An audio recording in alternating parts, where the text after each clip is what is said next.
bakit natin ginagawa ang lahat ng ito. Ang ating mga pinakamamahal na kapwa, Antipoleños, lalo na sa aking mga kababayan sa ikalawang distrito ng Antipolo. Mabuhay, magandang umaga po mga kababayan ko, Antipoleños. Sa araw na ito, sa harap ng inyong lahat, ay ihahayag ko ang aking intensyon, ang pagbabago na napakatagal nang hinihintay ng ating distrito. Buong pagpakumbaba ko pong inaalay ang aking sarili upang pangunahan ang pagbabago na matagal nang hinihintay ng ating distrito. Hindi ko po may pangangako sa inyong lahat, langit at lupa, dahil kung sakaling palarin na tayo, humigit kumulang 2 taon lamang po muna ang ating iseserbisyo, mapapaglingkuran at makakapaglilingkod. Pero kung papalarin natin ang tunay na tapat at totoong serbisyo publiko, walang panahon ang kapos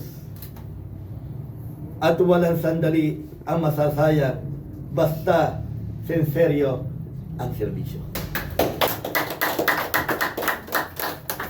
Bilang kinatawan ng ikalawang distrito ng lungsod ng Antipolo, nahati ang aking programa at proyekto sa 2 bahagi.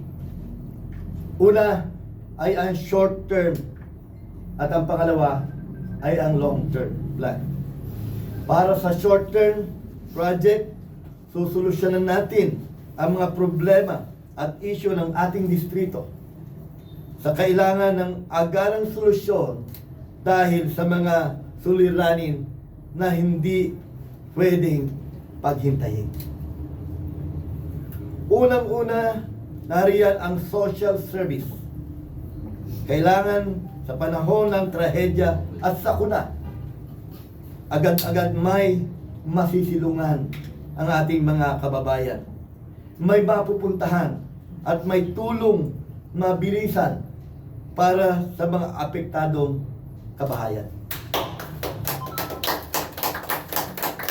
Mayroong evacuation plan na angkop sa geographic ng bawat barangay at komunidad. May agarang gamot, pagkain, at ibang pangunahing pangangailangan.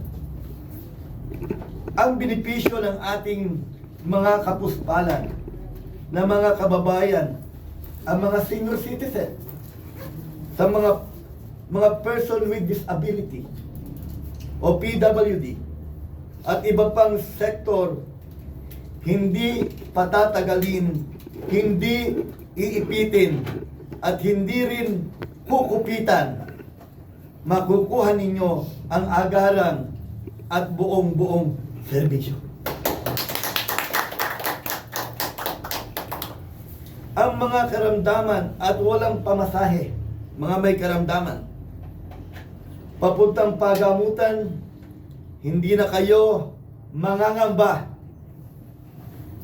Sa ilalim ng pamumuno ni Congressman Red Liaga, magkakaroon tayo ng mobile health clinic para may mga doktor at espesyalista na mismo pupunta sa inyo para gamutin ang inyong mga karamdaman.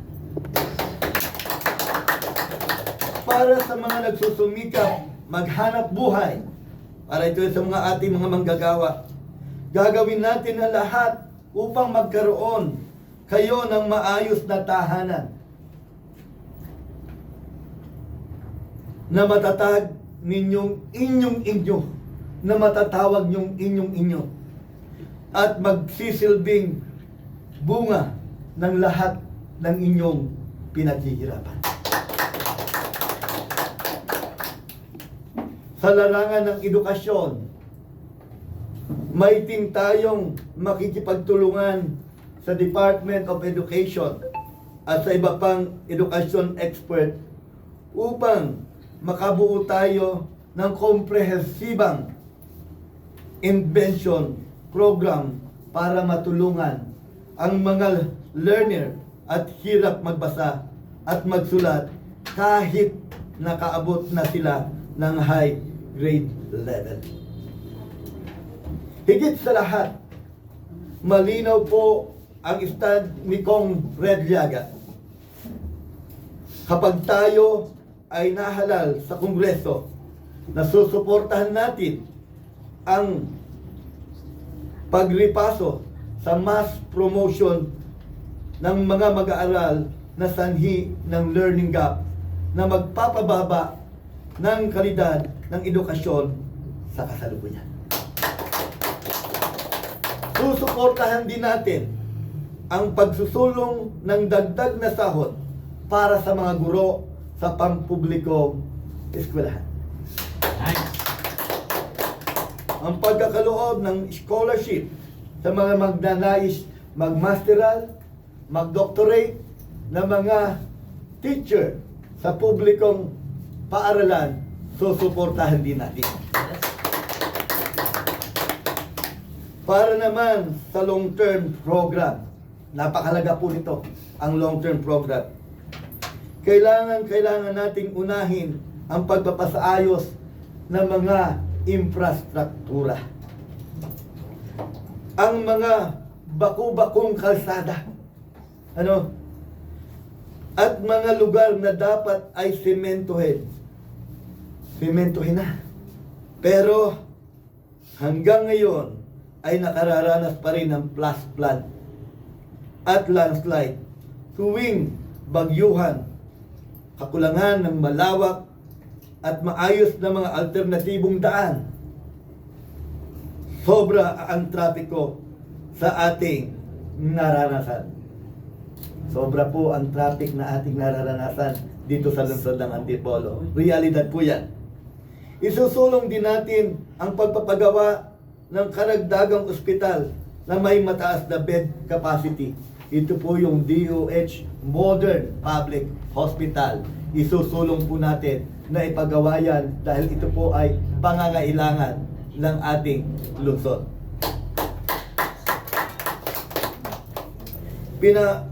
Pinakahuling isusulong natin ay ang environment and preservation sa pamamagitan ng pagbalanse ng paglago ng kaunlaran nang hindi isasakripisyo ang kalikasan. Ito ay upang maiwasan na rin ang iba't ibang sakuna dahil hinayaang masira ang kalikasan alang-alang sa progresibo. Sa ilalim po ni Redliaga, hindi iyan mangyayari. Ang mga nabanggit ko po na mga programa na mahaba at konkreto plano natin sakaling tayo ay mapagbigyan manalo at makapaglingkod. Gusto ko pong magpakatotoo sa mga Distrito 2. Hindi po ito lahat ng ito'y magagawa natin sa loob ng 2 taon.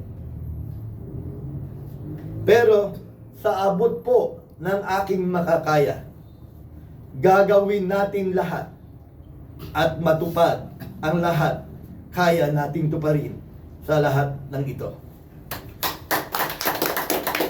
Kasama na rin natin dito ang pagpapagawa, isusulong natin ang pagpapagawa ng Universidad ng Antipolo. Ito ang isa sa mga long-term plan ni Redliaga sa 2nd distrito ng Kongreso sa Antipolo.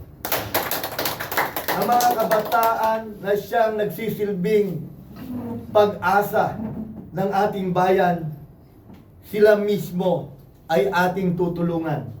Sila mismo ay bibigyan natin ng pinakatiyak na programa para sila ay magkaroon ng bawat kinabukasan. Ang kabataan ang magsisilbing tiyak na kinabukasan ng ating pamahalaan. Hindi natin papabayaan ang ating mga kabataan. Yan ang dahilan kung bakit ako tumakbo bilang kongresista ng ikalawang distrito ng Antipolo. Kung gusto natin magawa ang kaunlaran na kay tagal na nating hinahangad. Kung gusto natin gumising sa tunay na pag-asa na hatid ng bagong kabanata ng ating paglalakbay, mangyaring isulat lamang po sa inyong mga balota ang pangalan ni Red Llaga bilang kongresista ng ikalawang distrito ng lungsod ng Antipolo. Maraming pong salamat. Ito po palang ang ating mga katagang at programa, plataforma na ating inihahain sa ating mga kababayan dito sa ikalawang distrito ng Kongreso sa Antipolo. China-challenge ko po ang mga mamamayan ng ikalawang distrito ng Antipolo. Ngayon po ay simula na ng ating kampanya, official campaign sa ikalawang distrito ng Antipolo para sa Kongreso. Marahil matagal na tayong panahon na paulit-ulit ang pangako. Paulit-ulit ang mga pangako. Paulit-ulit pa rin na napapako. Panahon na po. Try me. Try me. Try me. Antipolo. Ikalawang distrito ng Antipolo. Try me. I will serve you. I will offer myself to whole Antipolanian.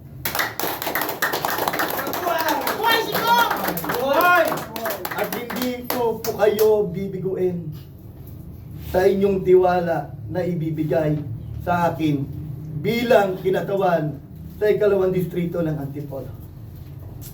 Marahil ito na ang simula ng isang bagong kongreso sa ikalawang distrito ng Antipolo. Kulang ang salita, pero mas marami dapat ang gawa. Yes. Yan. Mabuhay si Kong! Mabuhay! Try me, mga kababayan ko sa ikalawang distrito ng Antipolo. Try me, open our eyes, open our heart. This is our time. This is our time. Tama na ang labis na panliling lang. Tama na ang mga pangako na napakatagal na napako. Tama na ang mga ginawa nating sakripisyo. Ngayon naman, tayo namang mga Antipolanians. Tayo namang mga ikalawang distrito ng Antipolo, mga mamamayan na kung saan naghahangad ng tunay na pagbabago para sa ating ikalawang distrito. Ang pagbabagong ito'y hindi natin para lang sa atin ngayon. Ang pagbabagong ito'y ihahanda natin para sa mga susunod na henerasyon at salim-lahi ng ikalawang distrito ng Antipolo at buong lungsod ng Antipolo. This is our beginning, and this is the time for real change. The real change is this, the time. Muli po, ako ay nananawagan sa ating mga kababayang Antipolanos sa ikalawang distrito ng Antipolo bilang kandidato sa Kongreso. Alam ko na nananabik na ang bawat isa sa inyo. Ako rin ay nananabik na.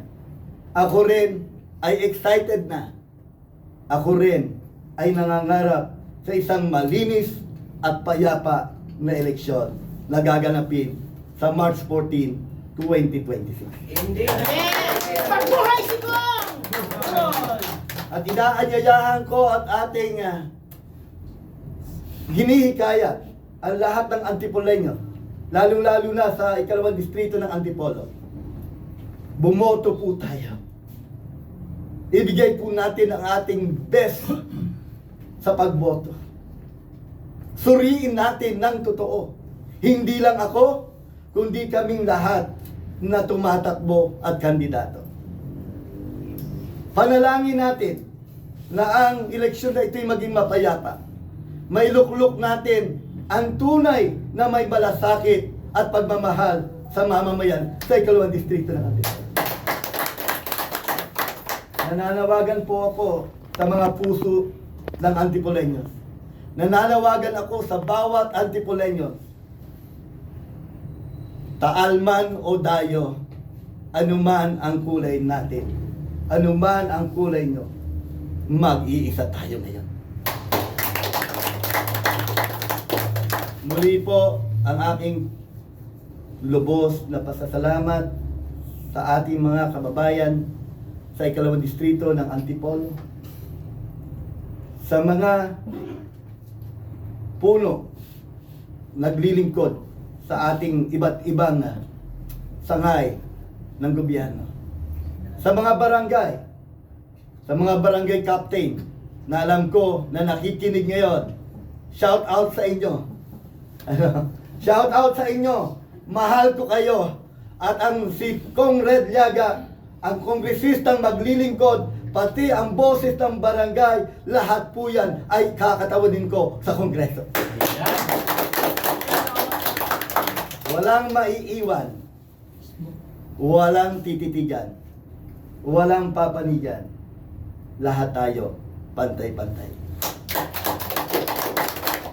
Salamat. Gayon din, ina-acknowledge ko ang ating punong lungsod, ang ating mayor ng lungsod ng Antipolo. Alam ko na nakikinig ka, Mayor Jun Inares. Panahon na rin para magkaroon ng isang tunay na pagbabago sa ikalawang distrito ng Antipolo. Salamat po, Mayor. At kayo katuwang, kabahagi at kaisa ni Kong Red Llaga sa simulain at hangarin na makapaglingkod sa ikalawang distrito ng Kongreso sa Antipolo.